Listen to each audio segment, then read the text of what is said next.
सर्वांना नमस्कार. जय नाम. आपण चैतन्यपीठाच्या YouTube वाहिनीवरून आत्मसंवाद ही प्रबोधन मालिका गेल्या सुमारे 4 वर्षापासून प्रसारित करीत आहोत. या प्रबोधन मालिकेमध्ये आपले सद्गुरू आदरणीय बाबा महाराज आपल्याला वेगवेगळ्या बहुमोल अशा विषयांवर प्रबोधन करीत असतात. आत्मसंवादाच्या मागील पुष्पात आदरणीय बाबा महाराज म्हणाले की आतापर्यंत आपण वैदिक भूगर्भ विज्ञान या संदर्भात व त्याच्या वेगवेगळ्या शाखांबद्दल चर्चा केली. विशेषतः इंजिनिअरिंग जिओलॉजी याविषयी आपण चिंतन केले. अष्टांग भूगर्भ विज्ञान याच्या ज्या 8 शाखा आहेत त्यातील 6 शाखांबद्दल आपण चर्चा केली. हे अप्लाइड इंजिनिअरिंग आहे. पुढील 2 शाखा म्हणजे स्टॅटिक व टेक्टॉनिक जिओलॉजी याबद्दल आपण चर्चा करणार आहोत. हे शुद्ध भूगर्भ विज्ञान आहे. याचे कारण एखादा भूगर्भ शास्त्रज्ञ जेव्हा प्रत्यक्ष फील्डमध्ये काम करायला जातो तेव्हा एखादा विशिष्ट दगड हा किती लक्ष वर्ष जुना आहे याची माहिती असण्याची गरज नसते. पण ज्याला शास्त्रीय अध्ययन असे म्हणतात किंवा थेरॉटिकल इन्फॉर्मेशन असे म्हणतात तो कोणत्याही शास्त्राचा एक महत्वाचा भाग असतो. या विश्वाची उत्पत्ती कशी झाली हा एक महत्वाचा विषय आहे. मध्यंतरी पॅरिसमध्ये गॉड पार्टिकल विषयी प्रयोग झाले. गॉड पार्टिकलचा थोडक्यात अर्थ असा आहे की जनरेशन, ऑर्गनायझेशन आणि डिस्ट्रक्शन हे करण्यामागची जी शक्ती आहे त्याला गॉड पार्टिकल म्हटले गेले. आपल्या तत्वज्ञानामध्ये आपण याला ईश्वरीय शक्ती असे म्हणतो. सूक्ष्मातील सूक्ष्म असा जो भाग आहे असे जे काही पार्टिकलचे अस्तित्व आहे हा तरंग आहे की जड वस्तू आहे हा विषय आहे. याचा अजून निकाल लागलेला नाही. आधी जगाची उत्पत्ती ही त्याच्यावर आधारित आहे. त्यातून पृथ्वीची उत्पत्ती कळेल म्हणून त्याबरोबर आपली सोलर सिस्टीम, गॅलेक्सी वगैरे याची देखील माहिती होणं आवश्यक आहे. याबद्दल 2-3 विचारधारा आहे. सगळ्यात प्रसिद्ध म्हणजे बिग बँग थेअरी आहे. याचा एका मूळ कणाचा स्फोट झाला व त्यातून हे विश्व निर्माण झाले हा एक विचार आहे. त्याबरोबर एक अजून विचार आहे की हे युनिवर्स पल्सेटिंग आहे असे एकाने म्हटले आहे. दुसऱ्याने असे म्हटले की हे एक्सपांडिंग युनिवर्स आहे. याबद्दल अजूनही पाश्चात्य विचारधारेमध्ये एकमत नाही. तसेच पृथ्वीच्या निर्मितीबद्दल सुद्धा अजूनपर्यंत एक वाक्यता नाही. त्याबद्दल बऱ्याच थेरीज आहेत. पृथ्वीच्या निर्मितीचा काळ काय आहे, त्याचे प्रस्तर केव्हा तयार झाले या सर्वांचा विचार ज्या शास्त्रात केला जातो हा जिओलॉजीचा एक महत्वाचा भाग आहे. याच्या 2 शाखा आहेत. त्याला आपण टेक्टॉनिक जिओलॉजी व स्टॅटिक जिओलॉजी असे म्हणतो. विश्वाच्या निर्मितीचे रहस्य अजून सुटलेले नाही आहे. मग आपण वैदिक भूगर्भ विज्ञानामध्ये पृथ्वीची निर्मिती व भूस्तर व यावरील जीव यांची उत्क्रांती व भूस्तर निर्मिती कशी झाली ह्या एका महत्वाच्या विषयावर आपण चिंतन करणार आहोत असे आदरणीय बाबा महाराज म्हणाले. पुढे ते म्हणाले की वैदिक शास्त्रांमध्ये याचा उत्कृष्ट विचार ऋग्वेद संहितेमध्ये केला आहे. अशा प्रकारे शतब्राह्मण, मनुस्मृती व पुराण यामध्ये देखील विचार करण्यात आला आहे. या सर्वांचे संहितीकरण मात्र कुठेच बघण्यात येत नाही. ऋग्वेदामध्ये प्रसिद्ध असे नासदीय सूक्त आहे. हे सूक्त असे सांगते, हे सूक्त काय सांगते हे आदरणीय बाबा महाराजांनी इथे काही रुचा समजावून आपल्याला सांगितलं. यात भावार्थाने असे म्हटले आहे की या विश्वाच्या निर्मितीपूर्वी पृथ्वी, आकाश, पाणी, जन्म, मृत्यू वगैरे काहीच नव्हतं. पण प्राणशक्ती पण नव्हती. या अवस्थेमध्ये फक्त अंधकार होता. मग पुढे प्रजापती सूक्तामध्ये असे म्हटले आहे की हिरण्यगर्भ नावाने एक वस्तू अस्तित्वात होती. आपल्याकडे असे म्हटले आहे की पहिले ब्रह्मांड, त्यातून हिरण्यांड, त्यातून हिरण्यगर्भ अशी उत्पत्ती सांगितली आहे. ब्रह्म म्हणजे सत, त्यातून अंडाकृती निर्माण झाली, त्यातून हिरण्यगर्भाची निर्मिती झाली. हे सर्व जगाच्या उत्पत्तीला कारण आहे. यापासूनच समग्र सृष्टीची निर्मिती झाली. हा हिरण्यगर्भ म्हणजे प्रजापती. यानंतर दिशा निर्माण झाल्या, खोली, उंची निर्माण झाली, सूर्य, पृथ्वी निर्माण झाली, मग समुद्राची निर्मिती झाली. हे विश्वाच्या निर्मितीचे सूत्र आहे असे आदरणीय महाराज म्हणाले.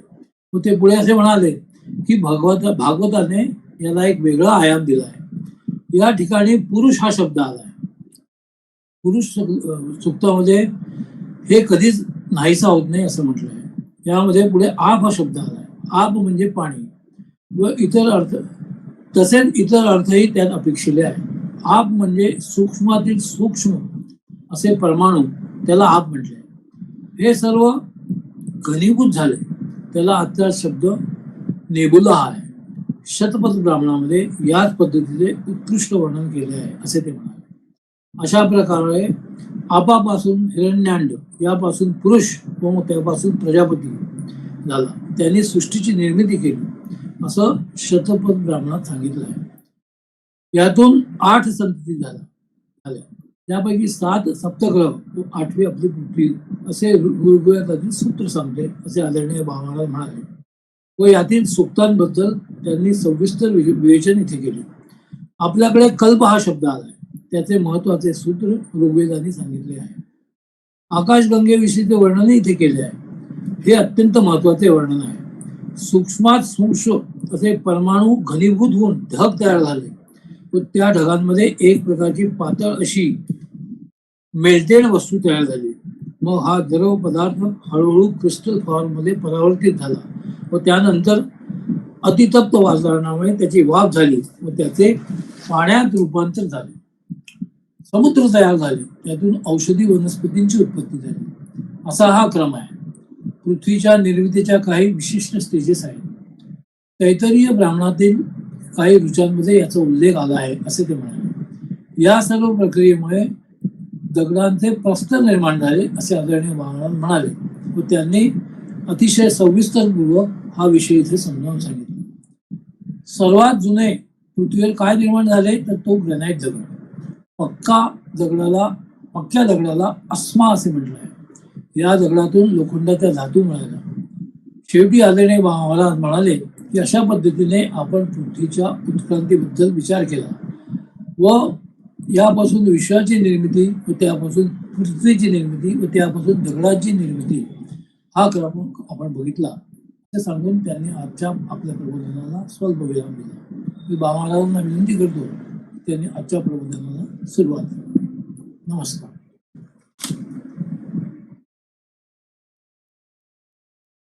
नमस्कार. सध्याच्या आपल्या या व्याख्यान सत्रामध्ये आपण वैदिक भूगर्भ विज्ञान आणि त्याच्याशीच संबद्ध नर्मदा व्हॅली सध्या ज्याला वाक्प्रचार आहे किंवा नर्मदा खोरे ज्याला म्हणतात, किंबहुना स्कंद पुराणामध्ये ज्याला रेवाखंड असं म्हटलेलं आहे, तो विस्तारित रेवाखंड या संदर्भामध्ये आपण वेगवेगळ्या पद्धतीने जेव्हा चर्चा करत असतो तेव्हा आतापर्यंत विविध विषयांविषयी भूगर्भशास्त्र विषय जे काही विषय आपण आतापर्यंत बघितले त्या विषयांमध्ये आधुनिक भूगर्भशास्त्र किंवा जिओलॉजी, त्याहीपेक्षा इंजिनिअरिंग जिओलॉजी ही सर्वसामान्यपणे अभ्यास करणारा एखादा विद्यार्थी असेल, एखादा प्रोफेसर असेल, तो ज्या टेक्स्ट बुक वरून जेव्हा त्या विद्यार्थ्यांना शिकवतो कॉलेजमधल्या सिव्हिल इंजिनिअरिंगच्या वगैरे विद्यार्थ्यांना, त्या एखाद्या टेक्स्ट बुक मध्ये पाठ्यक्रम ज्याला म्हणतात त्या पाठ्यपुस्तकामध्ये टेक्स्ट बुक मध्ये जे विषय असतात ते विषय बव्हंशी आपल्या वैदिक वाङ्मयात, वैदिक साहित्यात सुद्धा दिसून येतात. असं आपण जेव्हा प्रत्यक्ष या चर्चेमध्ये बघितलं आणि त्याच्या अनुषंगाने आपण मग आधुनिक भूगर्भ विज्ञानात जे वेगवेगळे विषय असतात त्याला समकक्ष असणारे, सिमिलर किंवा पॅरलल असणारे असे जे विषय आहेत त्या विषयाचा आपण आपल्या पद्धतीने परामर्श घेतो आहोत. आणि मग मागल्या पुष्पामध्ये आपण ज्याला इव्हॉल्युशन कन्सेप्ट असं म्हटलेलं आहे सध्याच्या भूगर्भशास्त्र विषयामध्ये, किंवा उत्क्रांतीवाद. उत्क्रांती, जगाची उत्पत्ती, पृथ्वीची उत्पत्ती, विश्वाची उत्पत्ती या संदर्भामध्ये पाश्चात्य विज्ञाननिष्ठ मंडळींनी जे काही निष्कर्ष काढलेले त्याचाही आपण परामर्श किंचित घेतला.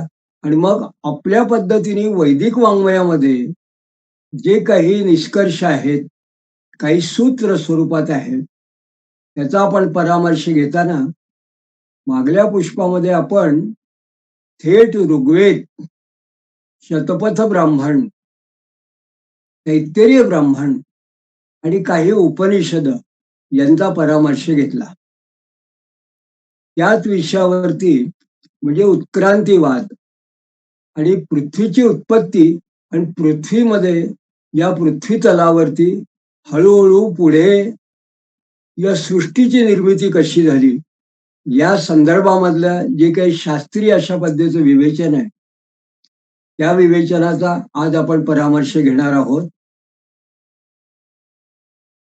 आजचा मात्र मुख्य आपला आधारभूत जो ग्रंथ आहे तो सगळ्यांना आश्चर्य वाटण्यासारखा असा आहे, पण मी मुद्दाम सांगतो की त्या ग्रंथाचं नाव आहे मनुस्मृती.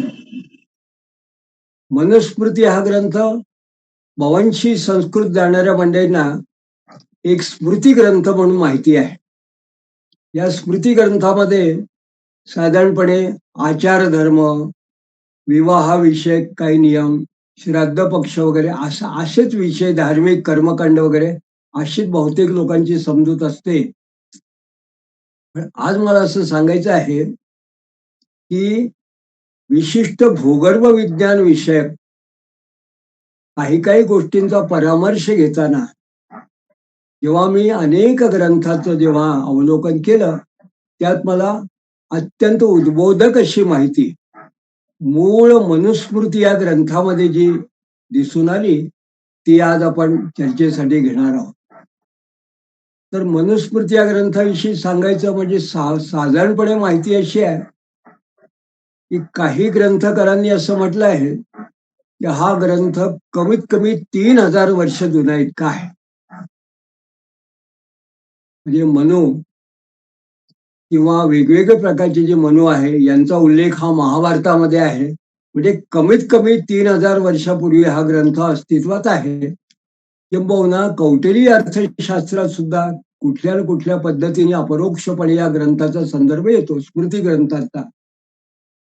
पण काही ग्रंथकार जे आहेत त्यांचं असं म्हणणं आहे की हा ग्रंथ सध्याच्या स्वरूपात जो आपल्याला दिसून येतो स्मृती ग्रंथ म्हणून, याचं परिष्कृत अशा पद्धतीचं ग्रंथलेखन हे 3ऱ्या शतकामध्ये झालं असावं, इसवी सन 300. पण तरी सुद्धा किमान 1800 वर्ष जुना कमीत कमी हा निश्चितच आहे. आणि या ग्रंथावरती इतक्या विविध लोकांनी भाष्य केलेली आहेत. त्यातले एक श्रीधराचार्य हे भाष्य प्रसिद्ध आहे, पण एकूण 14 महापंडितांनी याच्यावर भाष्य केलेली आहेत. आणि स्मृती चंद्रिका, निर्णय सिंधू वगैरे सगळ्या ग्रंथामध्ये याचा कुठून कुठे उल्लेख आहे. विशेष म्हणजे बृहत संहिता हा जो ग्रंथ आहे वराहमिहिराने लिहिलेला, त्यात सुद्धा मनुस्मृतीचा काही ठिकाणी उल्लेख येतो. तर या मनुस्मृतीचा एवढा साधारण परोक्ष एवढी माहिती घेतल्यानंतर या मनुस्मृती ग्रंथाच्या पहिल्या अध्यायामध्ये जी माहिती सांगितलेली आहे तीच एखाद्याने जर त्याचा संदर्भ साधारण घेतला तर अतिशय उद्बोधक आहे. ही काय माहिती आहे? त्या पहिल्या अध्यायामध्ये साधारणपणे जगाची म्हणजे संपूर्ण चराचराची उत्पत्ती कशी झाली हे या ग्रंथकारांनी म्हणजे मनुस्मृतीकारांनी पहिल्या साधारणपणे 38 ते 40 श्लोकांमध्ये सांगितलेलं आहे. आणि मग जणू काही उत्पत्तीचा क्रम सुद्धा पुढे ते असे सांगतात.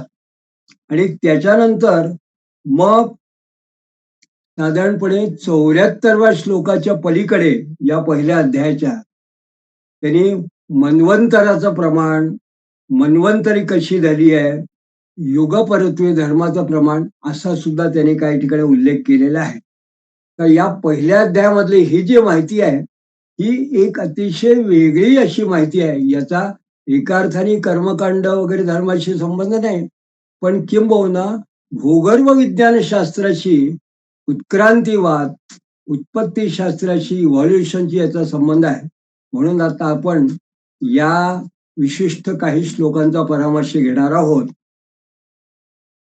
तर ग्रंथकार असं म्हणतात या ठिकाणी, आसीदिदं तमोभूत प्रज्ञातमलक्षणम प्रज्ञातम लक्षणम अप्रतर्क्यम विज्ञेयम प्रसुप्त मिव सर्वज्ञता सर्वता.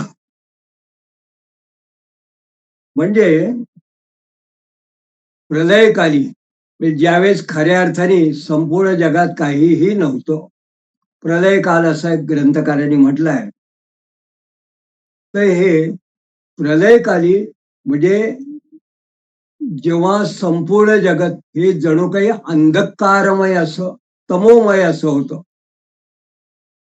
जे आपण आधीच्या नासदीय सुक्तात ऋग्वेदात जे म्हटलं आहे त्याच पद्धतीने हे ग्रंथकार वर्णन करतात. ते असं म्हणतात की जेव्हा तमोसंज्ञक तम अशा काळोखात जणू काही प्रकृती जी काही तेव्हा असेल त्यामध्ये लीन झालेलं होतं, त्यामुळे ते प्रत्यक्ष दृष्टीगोचर नव्हतं, दिसत नव्हतं, आणि मुख्य त्याच्या काही अनुमान सुद्धा करता येणे शक्य नव्हतं, आणि कुठल्याही शब्दांच्या द्वारे त्याचा तर्कही करता येत नव्हता.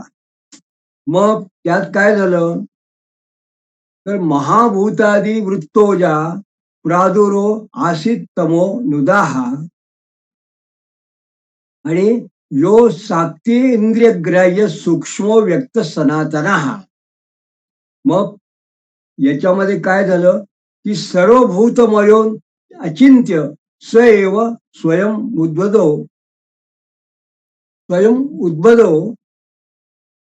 त्याचं झालं, आणि सोभिध्याय शरीरात श्वासित विविधा प्रजा अप एव ससर्जादो तासु बीजम वा सृजत तदंड किंवा तद अंडम मग द्वैमन सहस्रांशु शुभ प्रभम तस्मिन् यज्ञे स्वयं ब्रह्मा सर्व लोक पितामह. मी साधारणपणे मूळ संस्कृत थोडं क्लिष्ट आहे म्हणून थोडं वाचतो आधी, आणि मग आपण त्याचा भावार्थ आपण बघणार आहोत. आणि मग त्यांनी असं म्हटलंय, आपो नारा इति प्रोक्ता आपो वै नरसूनवाहा ताम यदस्य अयनम पूर्व तेन नारायण स्मृताः यत् कारणम अव्यक्तम नित्यम सदसदात्मकम तद्विसृष्टस्य पुरुषो लोके ब्रह्मेति कीर्त्यन्ते तस्मिन् अंडेश भगवानुषित्वा परिवत्सरम स्वयमेव आत्मनो ध्यात्वा दंड मग करोन द्विधा ताभ्यास शकलाभ्याच दिवं भूमीच निर्ममे मध्ये व्योमम दिशश्चावष्टपा स्थानम च शाश्वतम. तर अशा पद्धतीने हे जे पहिले श्लोक आहेत त्यात त्यांनी असं म्हटलंय की हा जो प्रलय काल पुढे जेव्हा समाप्त झाला तेव्हा जणू काही स्वेच्छेने शरीर धारण करणारा असा जो कोणी आपण आपल्या परंपरागत सनातन धर्मामध्ये आपण असं म्हटलं आहे की ईश्वर म्हणा, जी काही शक्ती आहे, जे काही तत्व आहे, महत्त्व आहे, तो स्वतःच्या इच्छेने जणू काही धारण करतो शरीर वगैरे, पण जो बाह्य इंद्रियांना विषयाला तो ओळखता येत नाही, आणि या संपूर्ण सृष्टीला ज्यांनी काही निर्माण केलं आहे किंवा ज्याच्यापासून निर्माण झाले असे जे काही मूलतत्व आहे ते प्रेरणा करणारं असं ते मूलतत्व त्या ठिकाणी प्रगट झालं. आणि मग तो नाना प्रकारची जणू काही ते जे मूल तत्व आहे खूप वेगवेगळ्या प्रकारचं अशा पद्धतीने सृष्टी जी निर्माण करण्याची जणू काही त्याच्या मनात अशी इच्छा असणारा असं जे काही मूलतत्व जे काही मूळ होतं त्याला ईश्वर म्हणा, गॉड पार्टिकल म्हणा, आणखीन जे काही सध्या आपल्याला नाव देता येईल, पण हे कुठे प्रकट झालं तर तो आपोनारा इति प्रोत्वा, आपो वै नरसूनवाहा, पाणी त्याला नार असं म्हटलंय, त्या पाण्यामध्ये ते उत्पन्न झालं. म्हणून त्या पाण्याला नार असं म्हटलं आणि त्या पाण्यामध्ये मूळ सृष्टीचं मूळ तत्व हे जे उत्पन्न झालंय त्याला नारायण म्हटलं. आता या ठिकाणी पाणी म्हटल्यावरती आपल्या डोळ्यासमोर एकदम समुद्राचं पाणी, तलावाचं पाणी, नदीचं पाणी हे सामान्य जल असं आहे. पण मला या ठिकाणी असं सांगायचं आहे की संस्कृत भाषा इतकी समृद्ध आहे की संस्कृत भाषेमध्ये फक्त पाण्याला 86च्या वर नावं आहे, फक्त पाणी या विषयात. पण या ठिकाणी जो नार शब्द वापरला आहे त्याला मात्र एक वेगळं त्याला स्वरूप आहे. हे नार काय आहे ते याला प्रीमॉर्डियल, ज्याला म्हणजे विश्व निर्माण होण्याच्या पूर्वी ओतप्रोत व्याप्त असणार असं जे काही त्या ठिकाणी जल हा त्याला वापरता येईल. असं जे काही लिक्विड किंवा फ्लूइड जे काही असेल त्याला नार असं म्हटलंय. त्याच्यामध्ये हे तत्व निर्माण झालं आणि मग त्याला जणू काही त्याला त्यांनी एक शब्द दिला अंड. म्हणजे त्याला काय आकार नाही, रूप नाही, काही नाही, तर तो जो किंचित जो भाग होता तो अंडाकार अशा पद्धतीने आहे. आज सुद्धा लोक जेव्हा म्हणतात की ॲटम काय असेल तर ॲटमची आकृती कशी आहे तर अंडाकृती आहे, गोल आहे, त्याला विशिष्ट आकार नाही म्हणून त्याला अंडाकृती म्हणतात. पण हाच एक शेप किंवा अंडाकृती किंवा परबोलिक असं म्हणतात की युनिव्हर्स इज परबोलिक. कारण पण हे ब्रह्मांड, त्या ब्रह्मांड शब्दातही अंड शब्द आहे आणि हिरण्यांड शब्दातही अंड आहे, तो आपण मध्ये बघितला. तर या ठिकाणी सुद्धा ते जे अंड निर्माण झालं मूळ तत्व ते काय आहे तर त्या हे जे अंड होतं अशा विशिष्ट पद्धतीच्या अवकाशामध्ये ओतप्रोत व्याप्त असलेल्या ते नार नावाचं जे काही फ्लूइड असेल त्याला, मग त्याला इलेक्ट्रॉनिक म्हणा, त्याला वेव म्हणा, जे काही असेल त्याच्यामध्ये ते अंड होतं. आणि ते ब्रह्मदेवाचा 1 वर्ष ते अंड जेव्हा पडून होतं त्याचे 2 भाग झाले आणि एक ब्रह्मदेवाचं 1 वर्षभर राहिल्यानंतर त्या अंडाचे 2 भाग झाल्यानंतर त्या 2 शकलांच्या वरच्या भागाने जणू काही अवकाश आणि भूमी याची एक निर्मिती झाली. आणि त्या विशिष्ट निर्मितीनंतर मग त्या 2 लोकांच्या मध्ये आपल्याला दिसून येणारा आकाश, मग पूर्व, आग्नेय इत्यादी 8 दिशा, कारण मूळ त्याला मग दिशांचं त्याला कुठेतरी नामाभिकरण आलं आणि जलांचे शाश्वत स्थान म्हणजे समुद्र वगैरे याची त्यांनी निर्मिती झाली. आणि मग त्यानंतर ब्रह्मदेवाने जणू काही मनाची निर्मिती केली. आता यानंतरचा एक वेगळा विषय या ठिकाणी ग्रंथकारांनी असं म्हटलंय त्यांनी की ऊर्ध्वहात्मनश्चैव मनः सदसदात्मकं मनश्चाप्य अहंकार मबी अंतरामीश्वरम महांतमेव चात्मान सर्वाणी त्रिगुणानी च विषयाणा ग्रहितृणी शने पंचेंद्रियाणी च. आणि जन्मूर्तव्य अव्यया सूक्ष्म तस्य मान्य श्रेयंती षट तस्मात शरीर मिथ्याहुस्तस्य मूर्ती मनीषणी.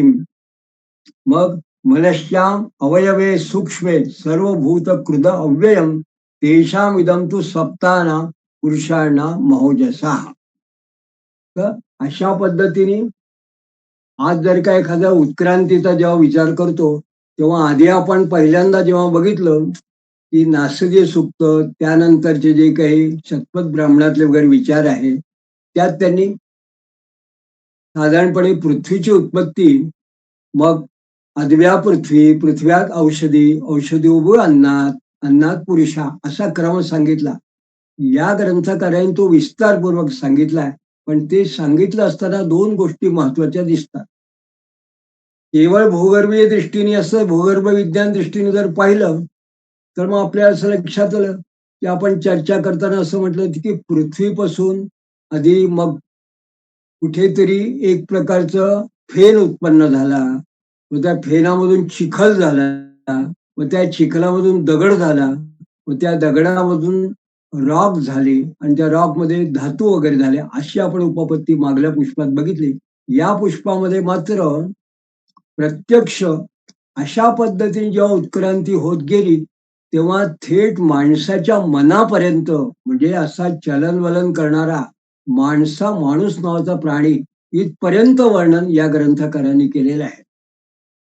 याचाच आधार आपल्याला अनेक वेळा जी सांख्य अनुसार आयुर्वेदाचे ग्रंथ असतात ते जेव्हा माणसाच्या उत्पत्तीविषयी जेव्हा विचार करतात तेव्हा याचा संदर्भ ते देत असतात.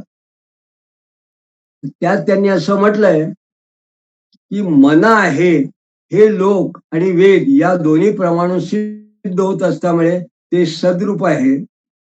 पण असा जो मनाला असणारा मीपणा म्हणजे अहंकार तो त्यावेळेस निर्माण झाला. अर्थात हा तत्वज्ञानाचा विषय आहे. पण काही वेळा फिलॉसॉफी ऑफ दी सायन्स किंवा सायन्स ऑफ फिलॉसॉफी अशा अर्थाने जर आपण विचार केला तर पाश्चात्य देशात सुद्धा माणसाच्या उत्पत्तीविषयी अनेक प्रकारचे वेगवेगळे असे तत्वज्ञान विशिष्ट विचार उपलब्ध आहेत. अनेक ग्रंथकारांनी त्याच्यावर लिहिलेलं आहे. तर त्यांनी असं म्हटलं की या मन आणि अहंकारानंतर पंच ज्ञानेंद्रिय आणि पंच कर्मेंद्रिय ही सुद्धा जणू काही त्यातून निर्माण झाली. त्यानंतर भूताधिक ज्याला असं म्हणतात ते त्यांनी सगळं निर्माण झाले आणि मग जणू की मूर्त पदार्थांना अवकाश देणं हे आकाशाचं कार्य, उडवणं, धारण करणं हे वायूचं, पाक करणं हे तेजाचं, गोळा बनवणं हे जलाचं आणि प्राण्यांना धारण करणं हे पृथ्वीचं जे कार्य आहे, तर अशा पद्धतीचं हे जे कार्य आहे याच्याच बरोबर अहंकारापासून सूक्ष्म मन ते शुभाशुभ कर्मांद्वारे निमित्त आहे. ते अशा पद्धतीचं तदा विशंती भूतानी महांती सहकर्मभी मनश्चा वये सूक्ष्मे सर्वभूत असं त्यांनी असं म्हटलं.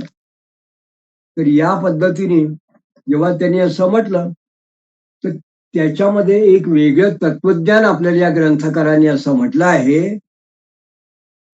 आद्याद्यस्य गुणम तेषाम आपनोती परपरा यो यो यावस्थितश्चैषास तावत दृढस्मृता.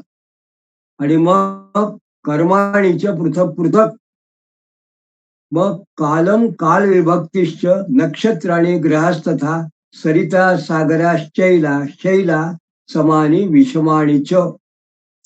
म्हणजे हे जे आता विनाशी किंवा असं जे जग आहे हे सुद्धा हळूहळू कसं निर्माण झालं तर आकाशामधले जे काही गुण आहेत हे पंचभौतिक गुण आणि या पंचभौतिक गुणापासूनच जणू आपल्याला दृश्य स्वरूपात दिसणाऱ्या अशी आहे. तर त्यातले जे गुण आहे तर हे सगळे त्या हिरण्य गर्भापासून त्या हिरण्यगर्भ तो जो होता जे मूळ हिरण्य अंडापासून निर्माण झाला त्याच्यापासून मग जणू काही त्यांनी या पद्धतीने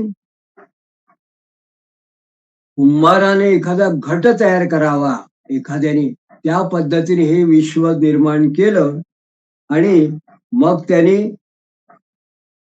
जसं अग्नी वायू सूर्य यापासून यज्ञ जसा तयार होतो त्याप्रमाणे काल कालाचे मास ऋतू अयन हे विभाग नक्षत्र ग्रह नद्या समुद्र पर्वत आणि समविषम स्थान आणि हे सगळं जेव्हा प्रजा अशा पद्धतीने त्याने उत्पन्न केली.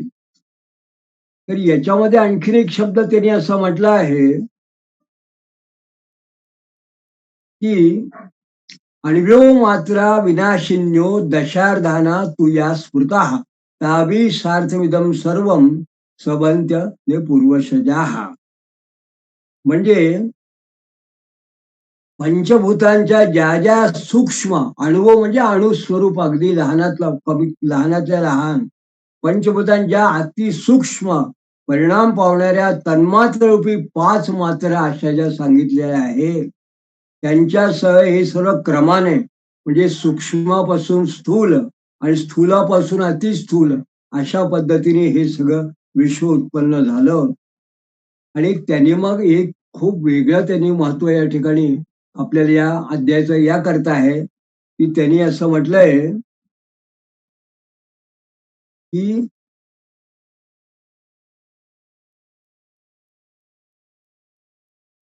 एक प्रकारे जणू काही हिंस्रे मृदुक्रूरे धर्मा नृते यदस्य सो ददात सर्गे तत्तस्य स्वयमा विशेष म्हणजे काय तर सारांशाने हिंस्त्र कर्म करणारे अहिंस्त्र मृदू क्रूर आणि धर्म अधर्म सत्य असत्य इत्यादी सगळ्या ज्यांना सृष्टीक्रम ज्या ज्या प्राण्यांना माणसांना जगात लावून दिलेला आहे त्याला त्या अशा पद्धतीचे प्राणी हे जणू काही पुढे निर्माण झाले आणि इत्यादी कर्म करणारे प्राणी जसे निर्माण झाले तशी तशी त्यांची वृत्ती सुद्धा तशी तयार होऊन गेली असं त्या ठिकाणी सांगतात. आणि मग त्यांनी असं म्हटलं आहे की एक प्रकारे जणू काही तो विराट पुरुष उत्पन्न झाला. तस्मात विराज जायतो विराजो अधिपुरुषा तस्मात असं पुरुष सूक्तात म्हटलेलं आहे, भागवतातही म्हटलं आहे. आणि मग त्यांनी जणू काही आज आपण ज्याला काही ऋषी अशी नावं देतो तशा ऋषींची उत्पत्ती त्यांनी केली. मग हे ऋषी उत्पन्न झाले आणि मग त्याच्यामध्ये सगळ्यात महत्वाचं म्हणजे विद्युतो शनी मेघाश्च रोहितेंद्र धनुषीच उल्का निर्घात केतुश्च ज्योतिषुश्चावचानीच आणि किन्नरान वानरान मत्स्या विविधांश विहंगमान पशून मृगांश मनुष्यांश व्यालांश योगयो दताः कृमी कीट पतंगाश्च युकाम मक्षिण मत्कुणम सर्व दशकंच मशकंच स्थावऱ्यांच पृथक विषम. तर या पद्धतीने एवमे तैरिदम सर्वम मन्नी योगात्म महात्मभी यथा कर्म तपो योगा सृष्टम स्थावर जंगमम. तर अशा पद्धतीने जणू काही त्यांनी असं म्हटलं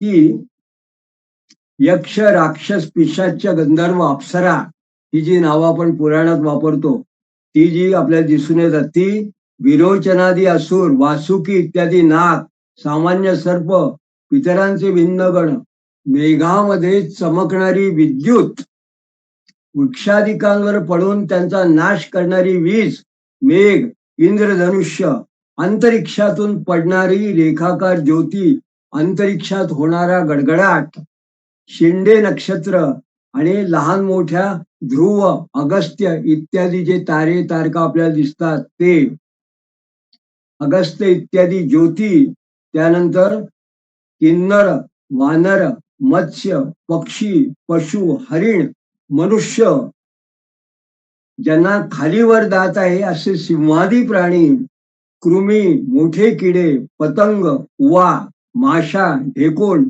सर्व दंश करणारे प्राणी आणि वृक्षलतादी सर्व स्थावर प्राणीजात इत्यादी हे सर्व स्थिरचर जग त्याच्या कर्मानुरूप अशा पद्धतीने या विशिष्ट सृष्टीमध्ये निर्माण झाले. अशा पद्धतीने आपण वर्णाशय मनुस्मृती जेव्हा केलं तर आपल्या लक्षात आहे की साधारणपणे 3000 वर्षापूर्वी ते 2000 वर्षापूर्वी मध्य काळामध्ये हा जो ग्रंथ लिहिला गेला त्यात पहिल्या अध्यायात त्यांनी हे सगळं एक विस्तारपूर्वक असं जसं वर्णन केलं त्यात त्यांनी असं म्हटलं आहे की याच्यामध्ये अंडजा पक्षिणा सर्पा नकरा मत्स्याश्च कच्छपा यानी चैव प्रकाराणि स्थलजान्योदकानि च स्वेदज दंश मशकंच युकामक मक्षिकम मत कुणम उष्मणक्षोपज जायन्ते यच्चान्य किंचित द्विजम उद्बीजा स्थावरा सर्वे बीज कांड प्ररोहिण औषध्या फलपाकांता बहुपुष्प फलोपगा अपुष्पा फलवंतो ये वनस्पतया स्मृता पुष्पिण फलिनश्चैव वृक्षास्तुभयत स्मृताः गुच्छगुल्मन्तु विविधम तथैव तृणजातय बीज कांडरुरहाण्येव प्रताना वल्ल्या एव.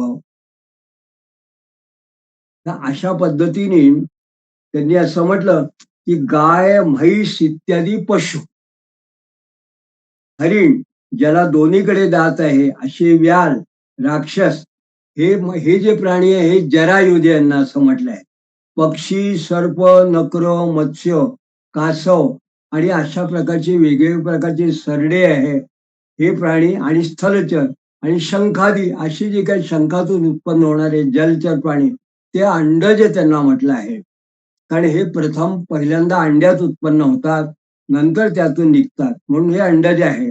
चिलट उवा माशा ढेकूण इत्यादी प्राणी तसे प्रत्यक्ष उष्णतेपासून होणारे मुंग्यासारखे आणि असे दुसरे प्राणी आहे त्यांना स्वेदज असं म्हटलेलं आहे.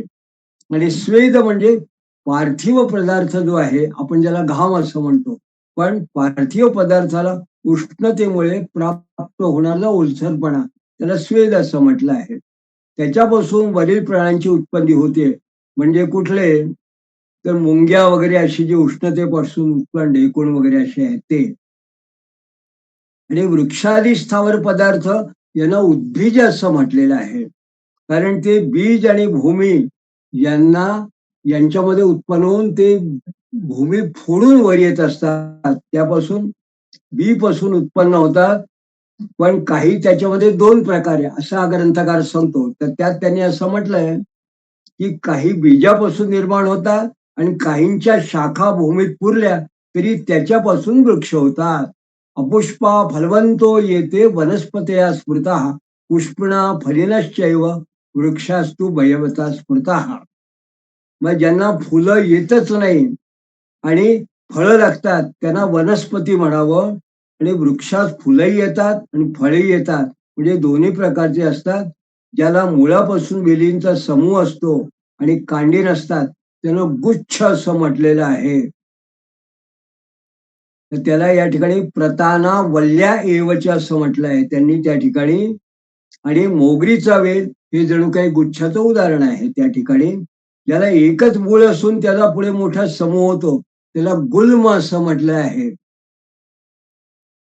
आणि गवताच्या अनेक प्रकारच्या जाती तंतू असणारे भोपळे काकड्या इत्यादींच्या ज्या वेली असतात आणि गुळवेली सारख्या तंतुरहित वेली इत्यादी सर्व बीजापासून या सगळ्या कांडापासून उत्पन्न होतात. आणि हे सर्व वृक्षादी स्थावर प्राणी अशा पद्धतीने तमोगुणाने व्याप्त आहे. यांच्यामध्ये असणारे चैतन्य जो जिवंतपणा आहे तो आतल्यात असतो. म्हणजे या ठिकाणी एक उत्तम असं त्यांनी विधान केलं आहे की यांच्या ठिकाणी सुद्धा चैतन्य असतं. या सुद्धा लता वृक्ष वेली वगैरे हे जे काही आहे यांच्या ठिकाणी सुद्धा चैतन्य आहे लाईफ आहे त्याच्यात ते आतल्यात असतं सुप्त असतं. कारण का तर त्यांना जे स्वेदज अंडज आणि जारज प्राण्याप्रमाणे बाहेर व्यापार करता येत नाही चालणं फिरणं वगैरे हे सगळं त्यांना करता येत नाही. म्हणून का असतं तर त्यांच्यामध्ये ग्रंथकार्य झाले त्यांच्यामध्ये तमोगुण त्याच्यामध्ये असतो म्हणून त्यांना तमाने व्याप्त जरी म्हटलं तरी त्याच्यामध्ये सत्व आणि रज हा सुद्धा गुणाचा अंश त्याच्यामध्ये असतो. त्यामुळे त्यांना सुद्धा त्रास होणं सुखदुःख होणं अशा प्रकारचं एक विधान या ठिकाणी या ग्रंथकारांनी केलेले आहे. आज मला या वाक्याविषयी महत्वाचं सांगायचं आहे की अनेक मंडळींना कदाचित कल्पना नसेल पण आपल्याकडे खूप वर्षानंतर जगदीशचंद्र बोस यांनी जो शोध लावला की अशा लता वेली वगैरे यांच्यात सुद्धा जीव असतो किंवा आपण काही जे नंतर ग्रंथकार झाले. त्यांनी वेगवेगळ्या प्रकारचे प्रयोग केले आणि सांगितलं की लतावेली म्हणा किंवा अशी जे पानं फुलं असतात हे सुद्धा तोडलं तर त्यांच्यामध्ये कुठल्या ना कुठल्या पद्धतीचं एक प्रकारचं अशा प्रकारची जाणीव त्याच्यामध्ये असते, एक प्रकारचं जीव त्यांच्यामध्ये असतो. तर हे जे आहे ते सन सायन्स, लव्ह सायन्स वगैरे अशी काही ग्रंथ आहेत, त्या ग्रंथकारांनी सुद्धा एक ठिकाणी वर्णन केलेलं आहे अशा पद्धतीचं. तर हे जे काही आहे हे आपल्याला संदर्भ या ग्रंथकाराने इतक्या जवळजवळ 2,000-2,500 वर्षापूर्वी इथे आपल्याला सांगितलेला आहे. आणि तो असं म्हणतो, अंतःसंज्ञा भवत्येते सुख दुःख समन्विता एतदनांतस्तु गतयो ब्रह्माद्या समुदारता. तर यांना सुद्धा एक प्रकारची जणू काही अंतःसंज्ञा त्यांच्या ठिकाणी असते. म्हणून जणू काही की त्यांच्यामध्ये कसा प्रभाव पडतो, तर उन्हाच्या तापानं जर कोमेजून गेलेलं कोमल वृक्षावरती पाणी शिंपडलं तर त्याला टवटवी येते. हे जसं प्रसिद्ध आहे त्याच्याप्रमाणे या अशा प्रकारच्या सतत चालणारी ही जी त्यांची परंपरा आहे ती जन्म मरण परंपरा, त्याच्यामध्ये अशा प्रकारची उत्पत्ती ही निर्माण झाली असं या ग्रंथकारांनी सांगितलं. आणि या प्रकारे जेव्हा हा सगळा सृष्टीचा व्यापार चालतो तेव्हा त्यांनी असं म्हटलंय की एवम सर्वम सम सृष्ट वेदम, या पद्धतीनं ही सगळी सृष्टी निर्माण झाली आणि भूय कालम कालेन पीडयन, म्हणजे ती कालानिमित्ताने पुन्हा पुन्हा ती सृष्टी निर्माण होते, नष्टही होते. पण मग काय होतं, युगपत्तू प्रलीयन्ते यदा तस्मिन् महात्मनी तदा य सर्वभूतात्मा सुखम स्वपिती निवृत्ताः. आणि मग तमोयम तू समाश्रित चिरम तिष्ठती सेंद्रिया न च स्वम कुरुते कर्म तदोत्क्रामती मूर्तिताः. म्हणजे याप्रमाणे अशा प्रकारे ही सृष्टी ही पुन्हा पुन्हा निर्माणही होते, नष्टही होते. आणि म्हणून ते असं म्हणतात की जणू काही प्राण्यांच्याच कर्माप्रमाणे जे काही जगराहटी चालली आहे त्याप्रमाणे सर्ग आणि प्रलय अशा स्वरूपामध्ये ही सृष्टी पुन्हा निर्माण होते आणि नष्ट होते.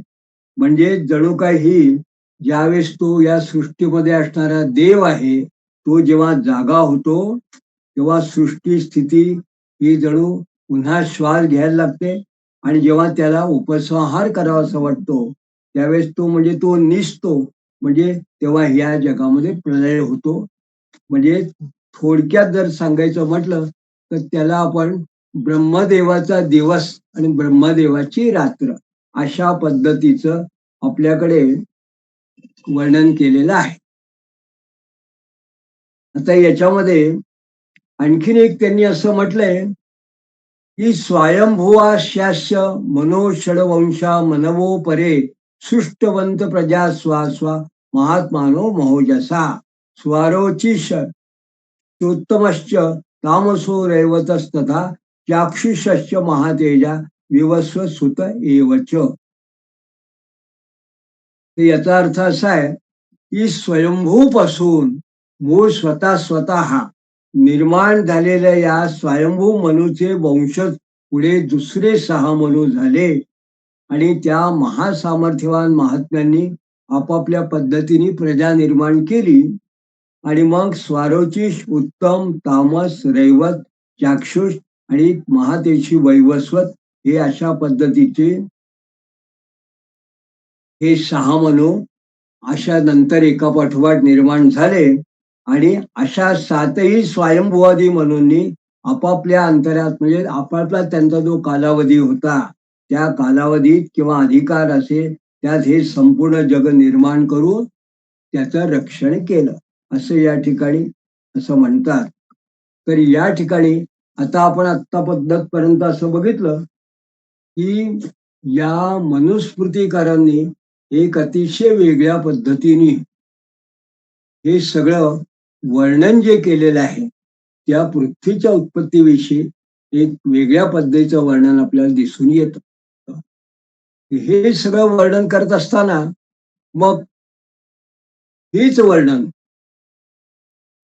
आज आपण फक्त पृथ्वीच्या त्या हिरण्याण्ड किंवा अशा पद्धतीने जे अंड आहे, जे ब्रह्मदेवाच्या 1 वर्षभर पडून होतं, त्यानंतर ते जे निर्माण झाले हिरण्याण्ड, त्याची 2 शुक्ल झाली, तेव्हापासून ते मन्वंतरी एवढाच फक्त भाग बघितला आणि त्याच्यातून ही सृष्टी आहे त्याचं वर्णन आपण बघितलं. पण एक विशेष असा आहे की एकच वर्णन जेव्हा भागवतात आपल्याला मिळतं, अन्य पुराणात मिळतं आणि मनुस्मृतीत मिळतं, याचा अर्थ आणि याच पद्धतीचं वर्णन हे नंतरही इतरही सगळ्या भाष्यकारांनी दिलेलं आहे. तेच वर्णन जणू काही त्याच पद्धतीचं आणखीन आपल्याला आज आपण बघणार आहोत. आणि हे वर्णन सर्वसामान्य माणसाला माहिती असण्यासारखं याकरता आहे की त्यांनी अनेक वेळा श्रीमद भागवत हा ग्रंथ पाहिला असेल, ऐकलं असेल, त्याचं वर्णन ऐकलं असेल, श्रवण केलं असेल. काही लोकांनी जर वाचलं असेल तर त्यांना असं लक्षात येईल की श्रीमद भागवताच्या 5व्या अध्यायामध्ये साधारणपणे श्रीमद भागवताचा 2य स्कंध, या 2य स्कंदाच्या 5व्या अध्यायामध्ये जेव्हा त्यांनी असं म्हटलं की तत्वरजस्तम इति निर्गुणस्य गुणास्त्रया स्थिती निसर्ग निरोधेषु गृहीता मायया विभो. म्हणजे हे जे काही ईश्वराचं स्वरूप जणू असणारं हे जे विश्व जे निर्माण झालेलं आहे, हे अशा पद्धतीने मायेच्या गुणांनी रहित असे भगवंत, म्हणजे जो त्रिगुणाच्या पलीकडे असणार असं जे होतं, कारण या गुणाची उत्पत्ती त्याच्यापासून झालेली आहे. म्हणून निर्गुण तो असा, तर त्यांनी सत्व रजस्तम इति निर्गुणस्य गुणास्त्रया स्थिती सर्ग निरोधेषु गृहीता मायया विभो. त्यांनी हे सगळं जे 3 गुण आहे, हे गुण सर्ग म्हणजे सर्ग प्रतिसर्ग ही ईश्वराची निर्मिती आणि निरोध म्हणजे याचा पूर्ण प्रलय वगैरे करणं, हे त्यांनी निर्माण केलं. तर हे 3 गुण म्हणजे द्रव्य, ज्ञान आणि क्रिया यांचा जणू काही आश्रय घेऊन त्यांनी हे कार्य, कारण आणि कर्तेपणा या पद्धतीने हे सगळ्याची त्याची निर्मिती झाली. आणि मग त्याच्यात काय म्हटलंय त्यांनी, या कालात गुण व्यतिकरा हा परिणाम स्वभावता कर्मणो जन्म महता पुरुषादी इष्टा तद्भुत. त्यामुळे कालाने या 3 गुणामुळे क्षोभ उत्पन्न केला, म्हणजे जणू काही या 3 गुणांचा जो काही रूपांतरण झालं आणि त्याच्यातून महत तत्वाला जन्म दिला. त्याच्यातून महत असतो विकृणा अद्रज सत्वोपबृहिता तम प्रधानस्तवत भवत द्रव्य ज्ञान क्रियात्मकम सो अहंकार येथे प्रोक्तो विकुर्वन समभूत त्रिधा वैकारिकस तेजस्य तामश्चेती यद्विधा. आणि मग तामसाद अपि भूता देवी कुर्वाण नव तस्य मात्रा गुण शब्दो लिंग यद्रष्टो. म्हणजे यानंतर मग खऱ्या अर्थाने आधी जे आपल्याला मनुस्मृतिकारांनी सांगितलं जवळजवळ तेच वर्णन त्याच पद्धतीने थोडा शब्द बदल करून भागवतकार सांगतात. मग ते असं म्हणतात की नभसोथ विकुर्वाणा अद्भुत स्पर्श गुण अनिल. अनिल म्हणजे वायू, याचा स्पर्श गुण आहे. आकाश आहे, नभसोथ तिने. मग परानु अन्वयाच्छ शब्दवांश प्राण ओज सहो बलम वायुरूपी विकुर्णवायत कालकर्म स्वभावता उत्पद्धित तेजोवै रूपवत स्पर्श शब्द. मग त्यातून तेजाची उत्पत्ती, तेजस असतो विकुर्वाणात नासो अंभो रसात्मक असं पाणी त्यातनं निर्माण झालं. आणि रूपवत याच्यामध्ये पाण्याला रूप स्पर्श अंभो घोषवच्चा आवाजही त्याच्यामध्ये आहे. आणि मग विशेष असतो विकुर्वाण अंबसो गंधवान भूत, ज्याला गंध सुद्धा असा आहे, असा पर्यानवाद रस शब्द परा अन्वयात झालं. आणि मग त्याच्यानंतर वैकारिक मनोजज्ञे देवा वैकारिक दश दिक्वार्ता. मग या वैकारिक अहंकार ज्याला म्हणतात त्याच्यापासून जणू काही अशा प्रकारची सृष्टी निर्माण झाली. पण यांना त्यांनी एक मात्र त्यांनी महत्व असं केलंय, एक वाक्य याच्यामध्ये जे महत्वाचं आहे ते असं आहे की वर्ष पुग सहस्त्रांते तदंड मुदके शयनम काल कर्म स्वभावस्तो जीवो जीवव जीवयत स एव पुरुषस्तस्त अंड निर्भिद्य निर्भिद्य निर्गता सहस्त्रोवं विविक्षाक्ष सहस्त्रदान शीर्षवान.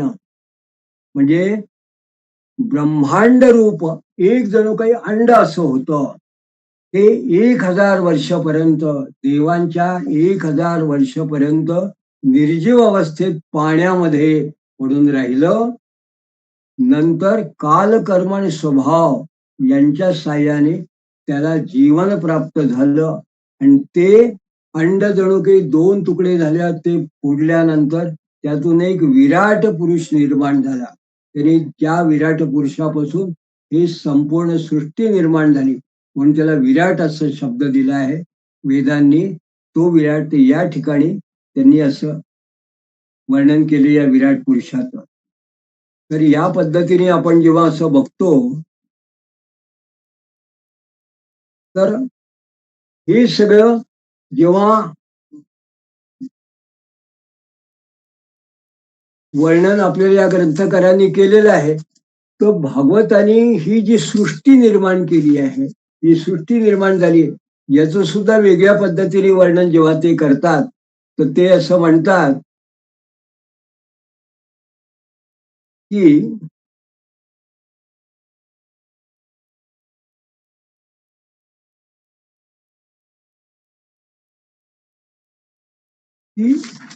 पहिल्यांदा विश्वंभरी ब्रह्मस्तन मात्रम संस्थित विष्णू मायया ईश्वरेण परिच्छिन्न कालेनात्मा अव्यक्त मूर्तीना. आपण मग असं बघितलं की त्रिगुण वगैरे या सगळ्याच्या संमिश्रणामुळे जशी एक प्रकारची गुण आणि त्रिगुणात्मक हे याच्यामध्ये विश्व निर्माण झालं. तर हे त्यांनी असं म्हटलं या ठिकाणी की अगोदर हे विश्व जणू काही भगवंताच्या मायेने लीन असल्यासारखं ब्रह्मरूपामध्ये लीन असं होतं. म्हणजे अव्यक्त स्वरूपामध्ये होतं. विश्ववही ब्रह्म तन्मात्र संस्थित. जणू काही या ठिकाणी माया मिथ्या व्याज वगैरे जो आपला तत्वज्ञानाचा भाग आहे तो आहे. पण तो न घेता केवळ विज्ञाननिष्ठ पद्धतीने आपण विचार केला तर हे विश्वापूर्वी काय होतं, जे वेदांनी सांगितलं, जे ऋग्वेदाने सांगितलं, जे मनुस्मृतीत सांगितलं तेच आता भागवतकार सांगतात की जणू काही ईश्वराची अशी माया की त्या ब्रह्मामध्येच हे पूर्ण विश्व जणू काही लीन असं होतं त्या मायेमध्ये ब्रह्मरूपामध्ये.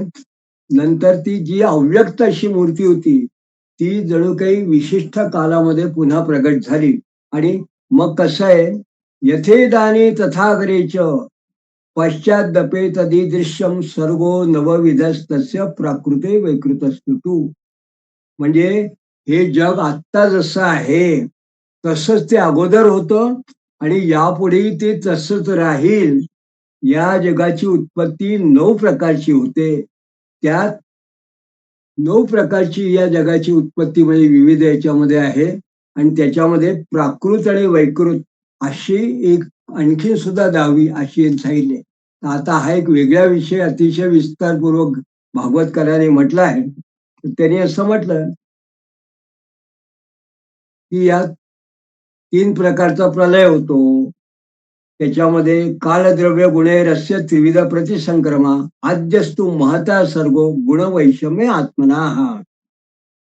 तर या प्रलय जो आहे हा हे जे त्रिगुण असतात हे जेव्हा एकमेकांमध्ये लय होतो तो जणू काही प्रलय होतो. पण यांनी वेगवेगळी जी सृष्टी आहे त्या सृष्टीमधला तत्वज्ञानाचा जर आपण भाग सोडला तर आपण एक असं यात असं म्हणू की षष्ठस्तु तमसा सर्गो यस्तव बुद्धिकृत प्रभो षडिमे प्राकृता सर्गा वैकृता आणि पेमे शृणू. तर ही याच्या आधीच्या 5 सृष्टी आहेत त्या अव्यक्त अशा लक्षात येत नाही. पण 6वी जी सृष्टी आहे ती सृष्टी मात्र खऱ्या अर्थाने दृष्टीगोचर अशी होणारी आहे. तर त्यात काय आहे की तामिस्त्र, अंधतामिस्त्र, तम, मोह, महामोह अशा पद्धत ही सृष्टी जीवांच्या बुद्धीला आवरण विक्षेप आहे. तर या 6 सृष्टी प्राकृत आहे असं त्यांनी म्हटलं. षष्ठस्तु तमसा. आता वैकृत सृष्टी त्यांनी जे म्हटलंय तर ते म्हणतात की रजो भावो भजक भगवतो लीलेयम हरिवेदसा सप्तमो मुख्य सर्गस्तु षडविदस तथा सुधाच वनस्पत्योषधी लता तत्वसारा विरुधो द्रुमा उत्सोत सप्तमस्य प्राया अंतस्पर्शा विशेषणा तिरश्चाम अष्टमं सर्गम सुअष्टाम विधो मता अविदो भूरी तमसो ग्रहणज्ञा हृदवेदिना गौरजो महिषा कृष्णा सुकरो गवयो रुरु द्विशफा पशवेश्चेव अविरुष्टम सत्तम खरोश्वो अश्वतरो गौर शरवश्चमरी तथा एते शेक शफाश्चत शृणु पंचनखात पशून श्वा सुगालो वृको व्याघ्रो मार्जार शशशल्लको सिंह कपिर्गज कुर्मो गोधाच मकरादया कंगण गृथवट शेन भास भल्लुक बहिर्णा हंस सार चक्रा विकालोको लुकादया खगाः अर्वाक स्त्रोतस्सु नवम नवमाः क्षत्तरेक विडो नृणाम रजोदिका कर्मपरा दुःखे सुखमानिना वैकृतास्त्रे एवेती देवसर्गश्च सत्तमा. याच्या जर का संक्षिप्त आपण जर आढावा घेतला तर मग असं आपल्या लक्षात येतं की वनस्पती, औषधी, लता, त्वक्सार, विरुद्ध, द्रुम हे खालून वर वाढतात. यांच्यामध्ये साधारण ज्ञानशक्ती प्रगट झालेली नसते. यांना दीर्घकालीन आतल्या आत केवळ स्पर्शाचा अनुभव येतो आणि प्रत्येकाला कोणता तरी एखादा विशेष गुण असतो. 8वी सृष्टी ही पशुपक्ष्यांची आहे. ही 28 प्रकारची मानली गेली आहे. यांना कालाचं ज्ञान असतं. यांच्यामध्ये तमोगुण अस्तिक असतो. केवळ वासावरून यांना वस्तूंचं ज्ञान होतं. यात विचारशक्ती नसते. या पशुयोनीमध्ये गाय, बकरा, रेडा, काळवीर, डुक्कर, नीलगाय, रुरु नावाचं हरिण, मेंढा आणि उंट हे 2 खुरांचे पशु होत. नंतर गाढव, घोडा, खेचर, पांढरं हरिण, चित्ता आणि वनगाय हे 1 खूर असलेले आहेत. आता 5 नखे असलेल्या पशूंचे नाव आहे असं ग्रंथकार सांगतात. कुत्रा, कोल्हा, लांडगा, वाघ, मांजर, ससा, साळ, सिंह, माकड, हत्ती, कासव, घोरपड, मगर हे 5 नख असलेली आहेत. त्यानंतर बगळा, गिधाड, होळा, ससाणा, भास, भल्लूक, मोर, हंस, सारस, चक्रवात, कावळा, घुबड इत्यादी उडणारे जीव हे पक्षी म्हणवले जातात. आणि 9वी सृष्टी ही मनुष्यांची आहे. ती एकाच प्रकारची आहे. यांच्या आहाराचा प्रवाह खालून वरून खाली असा असतो. आणि मग स्थावर, पशुपक्षी, मनुष्य या 3 प्रकारच्या सृष्टी आणि मग पुढे देवसर्ग या वैकृत सृष्टी अशा पद्धतीच्या सृष्टी आहेत. आणि मग यापुढे मन्वंतराचे वेगळ्या पद्धतीने जेव्हा वर्णन केलं आहे तेव्हा त्यांनी मन्वंतराचं हे सगळं वर्णन खूप वेगळ्या पद्धतीचं याकरता आपल्याला दिसतो की याच्यात त्यांनी कालगणना सांगितलेली आहे. तर आतापर्यंत आपण आपल्या या जुन्या ग्रंथांमध्ये मनुस्मृती असो, भागवत असो किंवा अन्य जे ग्रंथ आहे इतरही पुराणांमध्ये या प्रकारची वर्णन आपण ऐकतात. आपण सारांशाने जर असं बघितलं तर या 7 मनूंचं वर्णन आहे.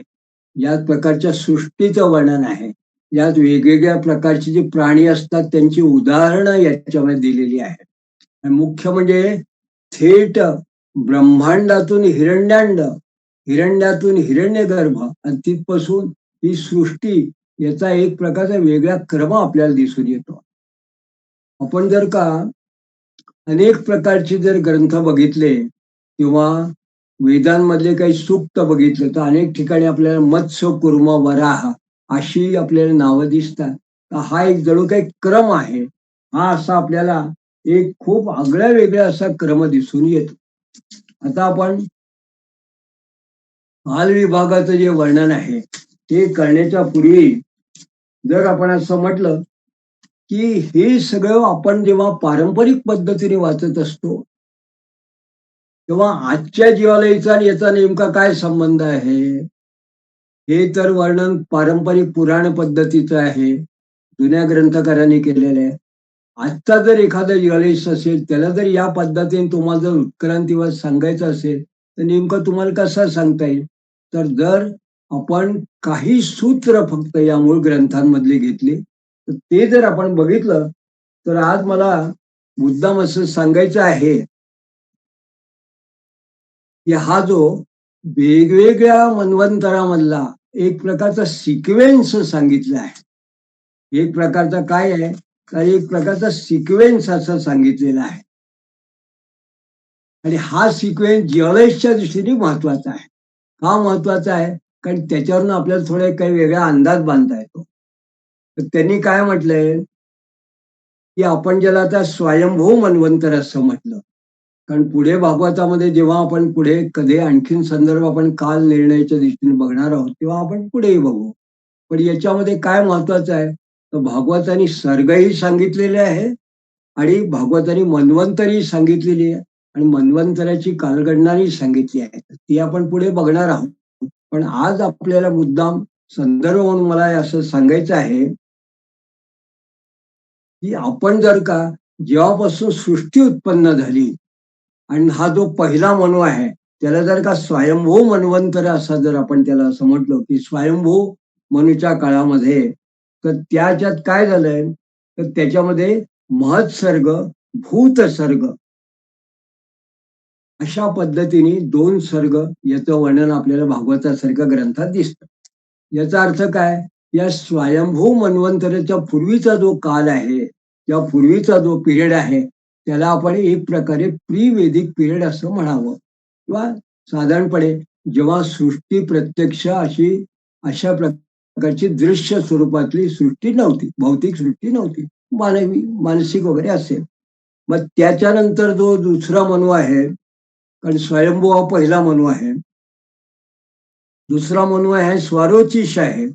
या स्वारोचिष मन्वंतरामध्ये काय आहे तर याच्यामध्ये ऐंद्रिय सर्ग निर्माण झाला.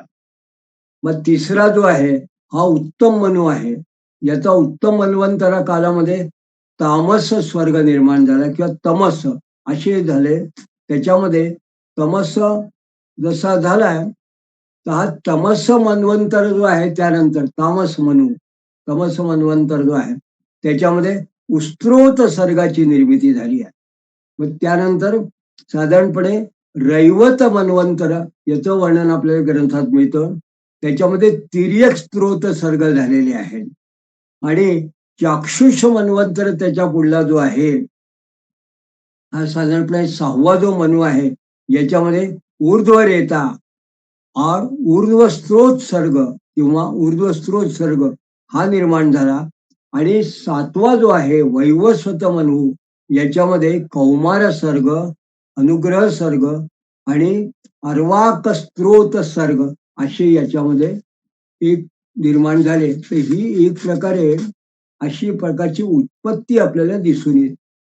तर ही उत्पत्ती दिसून येते याचा अर्थ स्वयंभू पासून जो वैवस्वत मनू अशी 7 मनू झाले. प्रत्येक मनूच्या कालामध्ये विविध प्रकारचे सर्ग निर्माण झाले आणि हे सर्ग हे उत्क्रांती कशी कशी आहे हे मग आपण वर्णन पाहिलं की त्याच्यामध्ये कुठल्या कुठल्या पद्धतीने झाले आहे असे एक एक एक हळूहळू ते निर्माण झालेले आहे. ही एक प्रकारची उत्क्रांती आहे. याचा आणखीन थोडं जर का आपण विशेष निरूपण आपण बघितलं थोड्या डिटेलमध्ये ज्याला मी असं म्हणतो तर त्याला मी असं म्हणतो की एक जो सर्ग म्हटला आहे त्याला त्या सर्गामध्ये आपण जेव्हा असं म्हणतो की भूत सर्ग किंवा महत् सर्ग म्हणजे नेमकं काय तर आज जर का एखाद्या इकडे श्रोत्यांमध्ये जर का साधारणपणे ज्याला पाश्चात्य जिओलॉजी नव्हे तर फिजिकल किंवा बायोलॉजी वगैरे या शास्त्राचं थोडंफार माहिती असेल किंवा त्यांनी जर करून घ्यायचा प्रयत्न केला तर त्याला असं लक्षात येईल की हे व्हर्टिब्रेट्स ज्यांना पाठीचा कणा आहे, मग स्वयंभू म्हणजे ज्याची स्वतः उत्पत्ती झाली आहे असा अमिबा. अमिबा म्हणजे ज्याची कोणी उत्पत्ती करत नाही, स्वतः दुसरी उत्पत्ती होते, अशा अमिबापासून तर थेट ज्यांना पाठीचा कणा आहे अशा व्हर्टिब्रेट्स पर्यंत, माणसापर्यंत ही उत्पत्ती आपल्याला भागवतादी ग्रंथात कशी दिसते हे आपल्याला या ठिकाणी बघायला मिळतं. तर आपण जे मगा एक तुलनात्मक असा जेव्हा तक्ता बघितला तर त्यात आपण म्हटलं की महत्सर्ग आणि भूतसर्ग. तर महत्सर्ग याचं जर का पाश्चात्य पद्धतीने म्हटलं तर याच्यामध्ये काय आहे, तर याला मूळ इंग्रजी शब्द आहे अमिबा आणि एक प्रकारचं व्हर्टिसेल किंवा प्रोटोप्लाझम याला असं म्हटलेलं आहे. आणि हे ज्याच्या आधी जो होता अमिनोसोड त्याच्यात काय होतं, तर आजचे ग्रंथकार विज्ञान असं म्हणतो की अमिनो ऍसिड्स आणि पाणी याच्यामुळे जे काही वेगळ्या पद्धतीने काही निर्माण झालं त्याला या आपल्या ग्रंथकारांनी भूतसर्ग आणि महत्सर्ग असं म्हटलंय. आणि त्याच्यामध्ये एक वेगळ्या प्रकारचं वर्णन दिसतं जे मूळ ग्रंथातलं आपण जर इंग्रजी याच्याशी तुलनात्मक करून पाहिली तर त्याला एक असं म्हटलं आहे की फर्मोरिया या नावाचे एक फॉसिल जे कुठेतरी नाव आहे त्याला म्हटलंय मेडुसा आणि रोहतांगिया तेंडुनी म्हणून अक्युन to present day from Aurelia म्हणजे ज्याला जेलीफिश किंवा ताऱ्यासारखी असणारी जी आहे तिथपासूनचं वर्णन हे आपल्याला भूतसर्गापासून बघायला मिळतं. पुढे मग त्यांनी असं म्हटलं की ऐंद्रिय सर्ग. मग ऐंद्रिय सर्ग म्हणजे काय, तर ऐंद्रिय सर्ग याची तुलना आपण जेव्हा राजस्थानमध्ये तुम्ही कुठे गेला तर ज्याला प्री केम्ब्रियन फॉर्मेशन्स म्हणतात त्याच्यामध्ये काही ठिकाणी एक वेगळ्या प्रकारचं आपल्याला जीवाणू दिसतात, त्यांना स्टोमॅटोलाइट्स असं म्हणतात किंवा अल्गी असं म्हणतात. शेवाळं काही ठिकाणी असतं ते अल्गी म्हणतात किंवा स्टोमॅटोलाइट किंवा ब्ल्यू अल्गी हे फ्रेश वॉटर, शॅलो वॉटर किंवा लेकोस्टराईन याच्यामध्ये असणारं हे जे आहे, जे सध्याचे जिओलॉजिस्ट लोक सांगतात, पेलेंटॉलॉजिस्ट लोक जे सांगतात त्याला आपल्या ग्रंथकारांनी ऐंद्रिय सर्ग असं म्हटलंय. मग तामस सर्गामध्ये काय आहे, तर तामस सर्गामध्ये ग्रेप्टोलाइट हा मूळ पाश्चात्य देशातला शब्द आहे आणि त्याच्यामध्ये प्रोटोचोरडाटा आणि मोनोग्रॅप्टस किंवा अर्ली ग्रेप्टोलाइट्स या पद्धतीचं पेलेंटॉलॉजिकल अशा पद्धतीचे प्राणीशास्त्राची नावं हे पाश्चात्य देशात मिळतात. तर हे काय आहे, तर हा तामस सर्ग आहे. उत्सर्ग सर्ग ज्याला म्हटलं आहे आपल्या ग्रंथकारांनी ते काय आहे, ते याच्यामध्ये साधारणपणे प्रिमिटिव्ह म्हणजे अगदी सुरुवातीला असणारे जे काही मासे असतील, प्रिमिटिव्ह फिश त्याला असं म्हटलं आहे. फ्रॉम त्याला चोरडाटा नावाचा एक त्याच्यात शब्द आहे त्याच्यापासून जे निर्माण झालेले आहे किंवा अगदी समुद्राच्या काठाला असणारे जे असे घोंगा किंवा बरो ज्याला म्हणतात त्या पद्धतीत त्याला पिस्कस असं म्हटलंय. पिस्कस त्याला उत्सर्ग सर्ग असं भागवतकरांनी म्हटलं आहे. मग तिर्यक स्तोत्र म्हणजे काय, तर जे असे प्राणी जे जमिनीवरही राहतात आणि पाण्यातही राहतात असे, आणि ज्यांना अँफिबियन असं म्हटलंय त्याला असे म्हणजे कासव वगैरे असे जे जमिनीवर राहतात पाण्यातही राहतात त्याला उत्स्रोत सर्ग म्हटलंय. मग तिर्यक स्त्रोत सर्ग म्हटलंय. त्या तिर्यक स्त्रोत सर्गामध्ये काय आहे, तर both on land and water हे जसं आपण म्हटलं तर याच्या पुढे मग मात्र या तिर्यक स्तोत्र पण पुढे कुठे गेले, तो ऊर्ध्व स्त्रोत सर्ग. याच्यामध्ये रेप्टाईल म्हणजे मोठ्या पद्धतीचे सरपटणारे प्राणी किंवा असे मोठे जमिनीवर राहणारे आणि त्याच्यामध्ये कोल्ड ब्लडेड हा मूळ इंग्रजी शब्द आहे. ब्रीदिंग असे व्हर्टिब्रेट ज्यांना रेप्टाईल्स म्हणजे पाठीचा कणा असा आहे. आणि सगळ्यात शेवटला वैवस्वत मन्वंतरामध्ये असणारा अर्वाक स्त्रोत सर्ग जो आहे त्याला आजच्या आधुनिक इंग्रजी भाषेमध्ये त्याला मॅमल्स असं म्हटलं आहे. म्हणजे अशा पद्धतीचं जे आपल्या स्वतःपासून प्रजोत्पत्ती सुद्धा करतात आणि त्या पद्धतीचे प्राणी जे सकस त्यांच्यापेक्षा लहान आहे त्यांचं पालन पोषण करतात त्यांना मॅमल असे ज्याचं दूध वगैरे असं, तर याला अर्वाक स्त्रोत सर्ग आहे. तर या पद्धतीने आपल्या वैदिक ग्रंथामधून या सर्गांची सुद्धा उपपत्ती आहे. ती आजची पेलेंटॉलॉजी अशा पद्धतीने जो अभ्यास करणारा एखाद्या बॉलिस्ट असेल तर त्याला सुद्धा बरोबर याचा कुठे ना कुठे संदर्भ त्याला लावता येईल. तेव्हा आज आपण या पद्धतीने जेव्हा विशिष्ट मनू त्यांचा काळ, त्या काळात होणारे सर्ग म्हणजे त्यांची उत्पत्ती आणि त्या कालाची आधुनिक कालामध्ये कोणकोणचं काय उत्पन्न झालं याचा एक तक्ता जणू काही आपण बघितला आणि याचं मूळ प्रमाण जे ग्रंथामध्ये आहे त्याचं वर्णन ते आपण बघितलं. आता यापुढे आपण कालनिर्णय जो या ग्रंथकारांनी सांगितलेला आहे, कारण कुठल्या कालामध्ये हे निर्माण झालं हे अतिशय महत्वाचं आहे.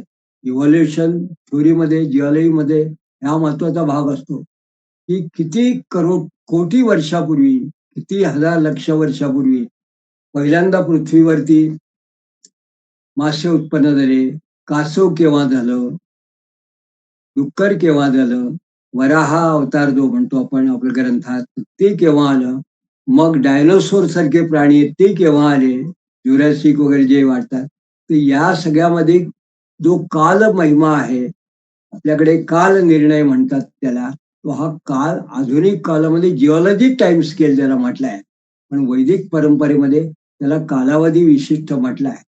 त्या आपल्याकडली कालवैदीची परंपरा कशी आहे ती आपण आता याच्या पुढे बघणार आहोत. पण या निमित्ताने मला असं सांगायचं आहे की जेव्हा पारंपरिक वैदिक हा उत्क्रांतीवाद किंवा इव्हॉल्युशन सिस्टीम कॉन्सेप्ट याचा आपण विचार करतो किंवा ढोबळ मानाने आजचा जिओलॉजीचा अभ्यास करणारा एखादा वैज्ञानिक असेल तर तो ज्या पद्धतीने पारंपरिक गेल्या 100 वर्षापासून जो जिओलॉजीचा अभ्यास करणारे लोक आहेत, जे ग्रंथाचे संदर्भ वाचतात, त्या ग्रंथात जे लिहिलेलं आहे आजच्या गेल्या 100 वर्षातल्या ग्रंथकारांनी पाश्चात्य शास्त्रज्ञांनी सांगितलेलं, त्याची तुलना जर त्यांनी आपल्या पारंपरिक ग्रंथाशी केली तर त्याला निश्चित असं लक्षात येईल की अनेक अशा गोष्टी आहेत ज्या आपल्या या विशिष्ट जुन्या ग्रंथामध्ये अधिक चांगल्या पद्धतीने सांगितलेल्या आहे, पण विशेषतः त्या सर्वसामान्य माणसाला सहज समजतील अशा पद्धतीने त्याचं वर्णन केलेलं आहे. म्हणून काही वेळा याचा अंतर्भाव जेव्हा एखाद्या धार्मिक ग्रंथात केला जातो तेव्हा हे ज्ञान अगदी सहजपणे सर्वसामान्य माणसापर्यंत जातं. उलट पक्षी पाश्चात्य जिओलॉजी सारखा विषय हा कॉलेजमध्ये शिकणाऱ्या मुलाला सुद्धा निरुत्साहित करणारा असतो, पण त्यात असणारे जे शब्द आहेत ते सगळे पाश्चात्य असल्यामुळे त्याला ते इतरांना सांगताही येत नाही आणि त्यानंतर त्याचा अनुभव घेणं हे तर आणखीनच दुरापास्त होऊन जातं. म्हणून त्या दृष्टीने किमान प्रत्येकाने या निमित्ताने तरी एकदा किंवा तरी याचा परामर्श घेतला पाहिजे.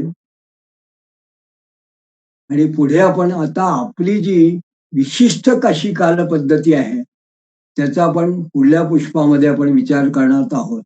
तोपर्यंत नमस्कार.